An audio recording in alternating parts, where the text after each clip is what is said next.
மெத்தைக்கு மேல உன்னோட சேலை என் கையில் சேர்க்கும் வேளை என்ன நினைச்ச எப்போதும் போல உன்னோட வேலை ஆரம்பமாச்சுதுன்னு நானும் நினைச்சேன். நீ உள்காயத்தை பார்க்கிறப்போ என்ன நினைச்ச நீ நகம் வெட்ட வேணும்னு சொல்ல நினைச்சேன். நாம் ஒன்னோடு ஒன்னாகும் நேரத்தில் உன் பூந்தேகம் தாங்கும் நினைச்சையா கல்யாண சொர்க்கத்துல கச்சேரி நேரம்னு கட்டி பிடிச்ச நான் கட்டி பிடிச்சேன்.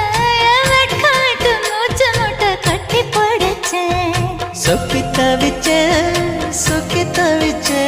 நான் சொர்க்கத்தையே எட்டியதா துள்ளி குதிச்சேன் சொக்கி தவிச்சேன்